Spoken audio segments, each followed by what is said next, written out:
Right. Okay, so what happened next?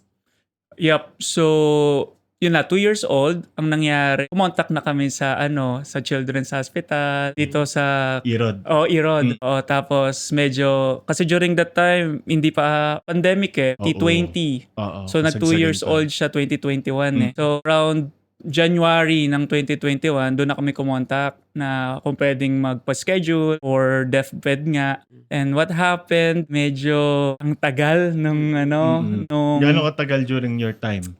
sinabihan nila kami ng indefinite eh. Oo, kumbaga Wala na. sasabihan na lang kami. Wala na talagang parang, pangako. Oo. tatawagan lang. Oo, yun. Pero binigyan naman kami ng initial na based lang din doon sa kwento namin, based lang din doon sa symptoms na nakita namin. So, sinabihan niya na high risk nga for autism yung bata. Pero binigyan niya kami ng hope na baka hindi naman. Pero high risk. Kaya importante pa rin daw yung deathbed. Oo naman. So, ang nangyari during that time, medyo lumala yung tantrums. Oo, medyo may na siya, mag-scratch na yung face namin kapag hindi niya nakukuha yung gusto niya. Tapos merong mga moment na nakikita na namin na, I don't know kung ang tawag, pero parang ginaganyan-ganyan niya. Hand Hand flapping. O, so may ganyan na siya. Tapos jump na siya. So medyo during that time, bothered na kami. Tapos yun na yung inside na Pero parang, prior to that, may idea kayo na kung ano yung symptoms ng autism?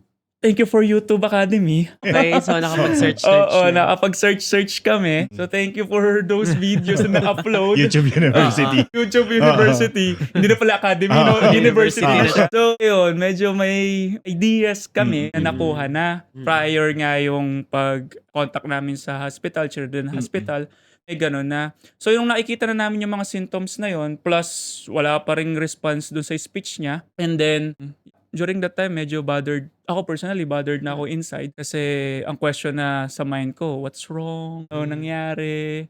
And then, being in a faith-based community, parang ang question mo kaagad ay, what's wrong, Lord? May kasalanan ba akong ginawa? Kasalanan ko ba to? Punishment ba to sa akin? So, yung mga ganong bagay, no? Mapapa-flashback ka bigla. Correct. So, kukwestiyonin mo yung sarili mo eh. Kukwestiyonin mo yung yung ginawa mo before. Kukwestiyonin mo everything. And then, medyo nag-usap din kami ng wife ko. Same din sa kanya. Questions na rin na ganun. Parang hindi ba compatible ang genes natin? Ba't ba before tayo nagpakasal, nagpa-check Nagpa-check muna muna. tayo? So, mayayaman kasi. Anong tawag doon? Saan? Yung chinecheck yung DNA ng Kalimutan ko yung term eh. Parang Sa genetic website. counseling. Oo, may ganun na eh. Oo. So parang ganun, medyo ganun na yung conversation namin. And then, plus yung mga outside voices din, na parang yun this and that, ganung mga bagay.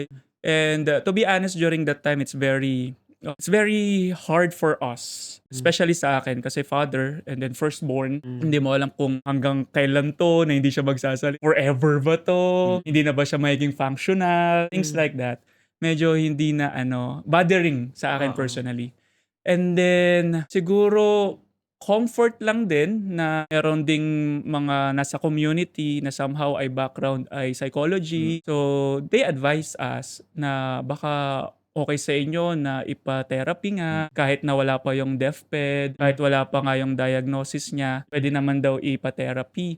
So, yun yung medyo intervention na ginawa namin during that time. Medyo, I think late na ng konti kasi nasa 2 years and a half na siya nun eh. Nung dinala na namin sa AVA. Pero medyo early pa yun. Early pa Oo. siya. Ang late intervention talaga, 7.